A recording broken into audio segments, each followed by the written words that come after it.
ഏവർക്കും queen Maria ടോക്സിലേക്ക് സ്വാഗതം. ഉൽപ്പത്തി 1:28. ദൈവം അവരെ ഇങ്ങനെ അനുഗ്രഹിച്ചു, സന്താന പുഷ്ടിയുള്ളവരായി പെരുകുവിൻ, ഭൂമിയിൽ നിറഞ്ഞ് അതിനെ കീഴടക്കുവിൻ. ദൈവം പ്രപഞ്ചത്തെ സൃഷ്ടിക്കുന്നത് എങ്ങനെയാണെന്ന് നമുക്ക് നോക്കാം. ആദ്യം ദൈവം ആകാശവും ഭൂമിയും സൃഷ്ടിച്ചു.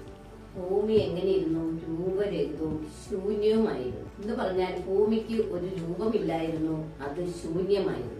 ആഴത്തിനു മുകളിൽ അന്ധകാരം ചലിച്ചുകൊണ്ടിരുന്നു. അപ്പോൾ ദൈവത്തിന്റെ ചൈതന്യം വെള്ളത്തിനു മീതെ ചലിച്ചുകൊണ്ടിരുന്നു. ഒന്നാമതായിട്ട് ദൈവം അരുളി ചെയ്തു, വെളിച്ചം ഉണ്ടാകട്ടെ. അപ്പോൾ എന്തുണ്ടായി? വെളിച്ചമുണ്ടായി. അപ്പോൾ ദൈവം ആദിയിൽ ആകാശവും ഭൂമിയും സൃഷ്ടിച്ചു കഴിഞ്ഞിട്ട് ദൈവം വെളിച്ചം ഉണ്ടാകട്ടെ എന്ന് പറഞ്ഞു. അപ്പോൾ വെളിച്ചമുണ്ടായി. വെളിച്ചം നല്ലതാണെന്ന് ദൈവം കണ്ടു. അവിടുന്ന് വെളിച്ചത്തെ ഇരുളിൽ നിന്ന് വേർതിരിച്ചു. എന്ന് പറഞ്ഞാൽ ഭൂമിയിൽ മുഴുവൻ അന്ധകാരമായിരുന്നല്ലോ. അപ്പോൾ അങ്ങനെ മുഴുവൻ അന്ധകാരമായിരുന്നാൽ എപ്പോഴും ഇരുട്ടാകില്ലേ? അതുകൊണ്ട് ദൈവം വെളിച്ചത്തെ ഇരുട്ടിൽ നിന്ന് വേർതിരിച്ചു. വെളിച്ചത്തിന് പകലെന്നും ഇരുട്ടിന് രാത്രി എന്നും അവിടുന്ന് പേരിട്ടു. സന്ധ്യയായി, പ്രഭാതമായി, 1-ാം ദിവസം. അപ്പൊ 1-ാം ദിവസം ദൈവം ആകാശവും ഭൂമിയും സൃഷ്ടിച്ചു. അവിടുന്ന് വെളിച്ചം ഉണ്ടാകട്ടെ എന്ന് പറഞ്ഞു. വെളിച്ചമുണ്ടായി. ഭൂമി മുഴുവൻ അന്ധകാരമായിരുന്നതിനാൽ വെളിച്ചത്തെ ഇരുട്ടിൽ നിന്ന് അവിടുന്ന് വേർതിരിച്ചു. വെളിച്ചത്തിന് അവിടുന്ന് പകലെന്നും ഇരുട്ടിന് അവിടുന്ന് രാത്രി എന്നും പേരിട്ടു. അതെല്ലാം നല്ലതാണെന്ന് ദൈവം കണ്ടു. ദൈവം വീണ്ടും അരുളി ചെയ്തു, ജലമധ്യത്തിൽ ഒരു വിധാനം ഉണ്ടാകട്ടെ, ജലത്തിന്റെ മുകളിലൊരു ആകാശം ഉണ്ടാകട്ടെ, അത് ജലത്തെ രണ്ടായി തിരിക്കട്ടെ. ദൈവം വിധാനം ഉണ്ടാക്കുകയും അതിന് താഴെയുള്ള ജലത്തെ മുകളിലുള്ള ജലത്തിൽ നിന്ന് വേർതിരിക്കുകയും ചെയ്തു. വിധാനത്തിന് അവിടെ എന്ത് പേരിട്ടു? ആകാശം എന്ന് പേരിട്ടു. സന്ധ്യയായി, പ്രഭാതമായി, 2-ാം ദിവസം. 2-ാം ദിവസം ദൈവം ആകാശം സൃഷ്ടിച്ചു. ദൈവം വീണ്ടും അരുളി ചെയ്തു, ആകാശത്തിന് കീഴിലുള്ള വെള്ളമെല്ലാം ഒരിടത്ത് ഒരുമിച്ച് കൂടട്ടെ. അങ്ങനെ വെള്ളമെല്ലാം ഒരുമിച്ച് കൂടിക്കഴിഞ്ഞപ്പോൾ കര പ്രത്യക്ഷപ്പെട്ടു. ദൈവം കരയ്ക്ക് ഭൂമി എന്നും ജലത്തിന് കടലെന്നും പേരിട്ടു. അത് നല്ലതാണെന്ന് അവിടുന്ന് കണ്ടു. അപ്പോൾ ദൈവം അരുളി ചെയ്തു, ഭൂമി എല്ലാത്തരം ഹരിതസസ്യങ്ങളും ധാന്യങ്ങളും വിത്തുകൾ ഉൾക്കൊള്ളുന്ന ഫലങ്ങൾ കായ്ക്കുന്ന വൃക്ഷങ്ങളും മുളപ്പിക്കട്ടെ.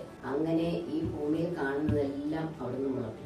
ഭൂമി അങ്ങനെ എല്ലാത്തരം ഹരിതസസ്യങ്ങളും ധാന്യച്ചെടികളും വിത്തുകളും ഫലങ്ങളും പഴവർഗ്ഗങ്ങളും ഭക്ഷ്യവസ്തുക്കളും എല്ലാം മുളപ്പിച്ചു. നല്ലതാണെന്ന് അവിടുന്ന് കണ്ടു. അങ്ങനെ സന്ധ്യയായി, പ്രഭാതമായി, 3-ാം ദിവസം. അപ്പൊ 3-ാം ദിവസം കര പ്രത്യക്ഷപ്പെട്ടു. അവിടുന്ന് കരയെ ഭൂമിയിൽ നിന്നും ഒരുമിച്ചൂട്ടിയ ജലത്തിന് കടക്ക് ഭൂമിയെന്നും ഒരുമിച്ചൂട്ടിയ ജലത്തിന് കടലെന്നും പേരിട്ടു. ഇതൊക്കെ നല്ലതാണെന്ന് കണ്ടപ്പോൾ ദൈവം ഭൂമിയിലെ എല്ലാത്തരം വൃക്ഷങ്ങളും ഫലങ്ങളും കായ്കളും പൂക്കളും എല്ലാം സൃഷ്ടിച്ചു. അവിടുന്ന് നല്ലതാണെന്ന് അവിടുന്ന് കണ്ടു. അങ്ങനെ 3-ാം ദിവസം കഴിഞ്ഞു. ദൈവം വീണ്ടും അരുളി ചെയ്തു, രാവും പകലും വേർതിരിക്കാൻ അവിടുന്ന് ആകാശവിധാനത്തിൽ പ്രകാശങ്ങൾ ഉണ്ടാകട്ടെ എന്ന് അവിടുന്ന് പറഞ്ഞു. അവ ഋതുക്കളും ദിനങ്ങളും വർഷങ്ങളും കുറിക്കുന്ന അടയാളങ്ങളായി മാറട്ടെ. ഭൂമിയിൽ പ്രകാശം ചൊരിയാൻ വേണ്ടി അവിടുന്ന് ആകാശത്തിൽ ദീപങ്ങളായി നിൽക്കട്ടെ എന്ന് അവിടുന്ന് കൽപ്പിച്ചു. അങ്ങനെ സംഭവിച്ചു. ദൈവം 2 മഹാദീപങ്ങൾ അവിടുന്ന് സൃഷ്ടിച്ചു. പകലിനെ നയിക്കാൻ വലുത്, രാത്രിയെ നയിക്കാൻ ചെറുത്. പകലിനെ നയിക്കുന്നത് സൂര്യനാണ്, രാത്രിയെ നയിക്കുന്നത് ചന്ദ്രൻ. നക്ഷത്രങ്ങളും അവിടുന്ന് സൃഷ്ടിച്ചു. ഭൂമിയിൽ പ്രകാശം ചൊരിയാനും രാവിനെയും പകലിനെയും നിയന്ത്രിക്കാനും വെളിച്ചത്തെ ഇരുളിൽ നിന്ന് വേർതിരിക്കാനും ദൈവം അവയെ ആകാശത്തിൽ സ്ഥാപിച്ചു. അത് നല്ലതാണെന്ന് അവിടുന്ന് കണ്ടു. സന്ധ്യയായി, പ്രഭാതമായി, 4-ാം ദിവസം. അപ്പോൾ 4-ാം ദിവസം ദൈവം സൃഷ്ടിച്ചു. ആകാശവിധാനത്തിൽ മഹാദീപങ്ങളും നക്ഷത്രങ്ങളും സൃഷ്ടിച്ചു. 2 മഹാദീപങ്ങൾ.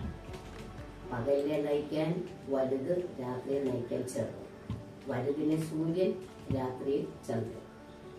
പിന്നെ നക്ഷത്രങ്ങൾ. അത് നല്ലതാണെന്ന് അവിടുന്ന് കണ്ടു. ദൈവം വീണ്ടും അരുളി ചെയ്തു, വെള്ളം ജീവജാലങ്ങളെ പുറപ്പെടുവിക്കട്ടെ.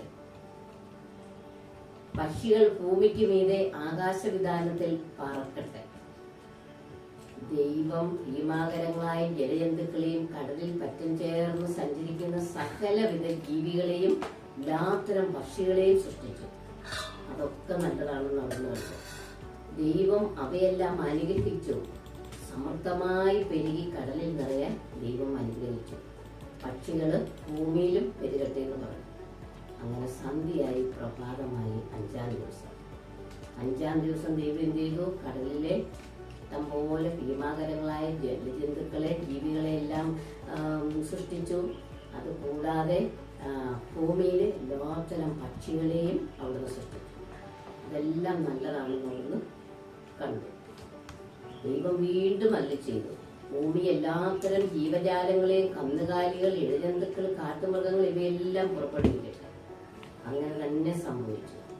ദൈവം എല്ലായിനം കാട്ടുമൃഗങ്ങൾ, കന്നുകാലികൾ, ഇഴജന്തുക്കളെല്ലാം സൃഷ്ടിച്ചു. അപ്പൊ നല്ലതാണെന്ന് അവിടെ കണ്ടു.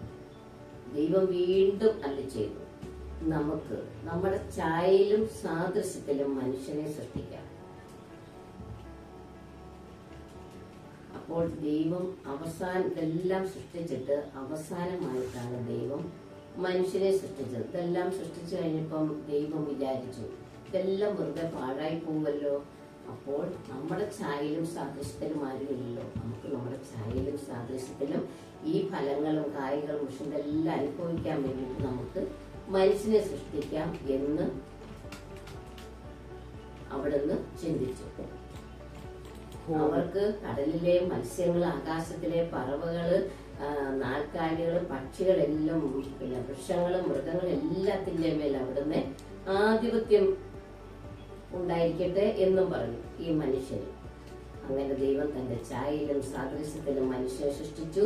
സ്ത്രീയും പുരുഷനുമായി അവരെ സൃഷ്ടിച്ചു.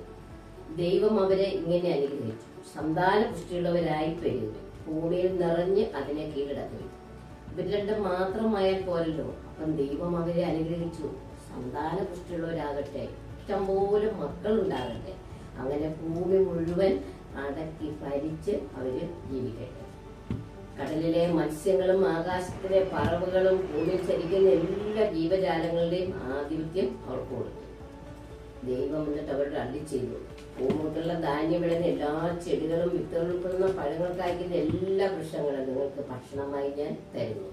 ഭൂമിയിലെ മൃഗങ്ങൾക്കും ആകാശത്തിലെ എല്ലാ പറവുകൾക്കും ഇഴജന്തുക്കളും ജീവനുള്ള സകലതിനും ആഹാരമായി ഹരിത സസ്യങ്ങൾ ഞാൻ നൽകിയിരിക്കുന്നു. അങ്ങനെ സംഭവിച്ചു. താൻ സൃഷ്ടിച്ചതെല്ലാം നന്നായിരിക്കുന്നു എന്ന് ദൈവം കണ്ടു. സന്ധ്യയായി, പ്രഭാതമായി. 6-ാം ദിവസം. അപ്പോൾ ദൈവം 6-ാം ദിവസം ദൈവം മനുഷ്യനെ സൃഷ്ടിച്ചു. ദൈവത്തിന്റെ ഛായയിലും സാദൃശ്യത്തിലും സൃഷ്ടിച്ചു. മനുഷ്യൻ ഏകനായിരിക്കും നല്ലെന്ന് കണ്ടപ്പോൾ അവന് ഇണയെ കൊടുത്തു.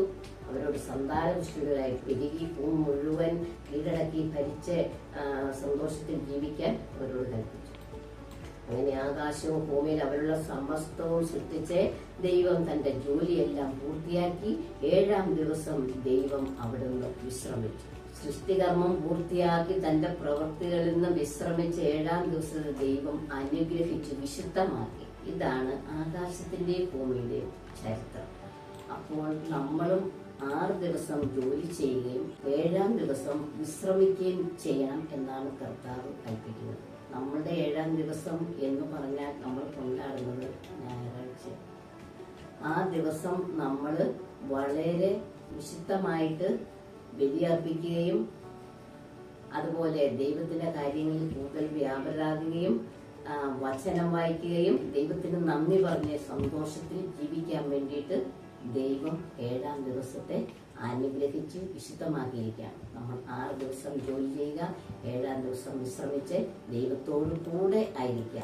പ്രാർത്ഥനയിലും സൽപ്രവൃത്തികളിലും ദാനധർമ്മങ്ങളിലും വിശുദ്ധിയിലും നമ്മൾ ദൈവത്തോടു കൂടെ ആയിരിക്കാൻ അവിടുന്ന് നമ്മെ അനുഗ്രഹിച്ചു. ഹല്ലേലൂയ.